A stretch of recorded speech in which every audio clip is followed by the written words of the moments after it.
Could you be a new kind of bug that we've imported from England?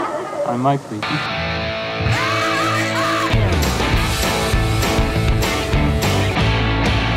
From New York, here is I've Got a Secret, starring Gary Moore. And now may we have our next contestant, please. Will you come in? Will you tell our panel, please, what your name is and where you are from?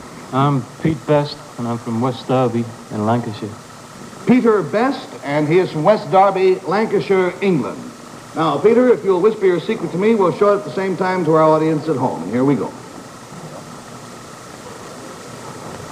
You mean you came all the way from England just to tell us that?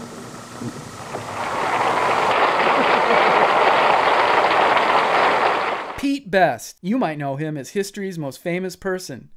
Famous for not being famous.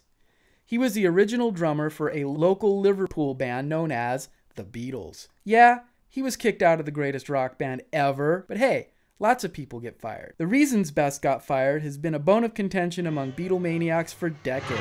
Why did you leave the Beatles? Well, at that time, I thought I'd like to start a group of my own. Some claim it was his lack of skills as a drummer, while others claim the other Beatles thought he was too hot looking. In 1962, their manager, Brian Epstein, got them an audition at Decca Records, where they recorded 15 songs.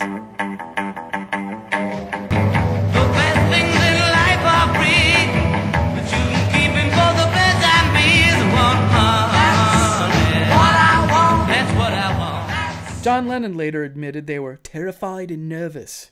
The result was this letter from a Decca executive. Mr. Epstein, we don't like your boys' sound. Groups are out. 4-piece groups with guitars particularly are finished. The Beatles have no future in show business. Really? 5 months later, the group had another recording offer and their first recording session with a guy named George Martin.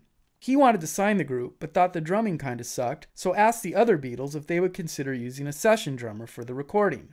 John, Paul, and George didn't want to betray Pete until they realized they might lose their recording contract. As all would-be rock superstars do, they heroically left the dirty deed to their manager, Brian Epstein, who summoned Best to his office and dismissed him.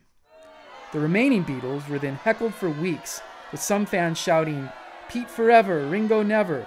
Pete forever, Ringo never. One fan was so pissed he even headbutted George Harrison, giving him a black eye. Now the story of how all this really went down is still a mystery.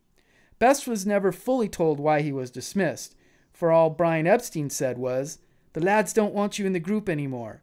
John Lennon admitted, "We were cowards when we sacked him. We made Brian do it." McCartney said, "I feel sorry for him." And George Harrison said, "We weren't really good at telling Pete he had to go." So, after being really depressed for a while, he played in some bands, and then Pete Best left show business in 1968. There are places I remember all my life, though some have changed, some forever. But came out of retirement in 1988, and in 1995, when the Beatles released Anthology 1, he became a millionaire.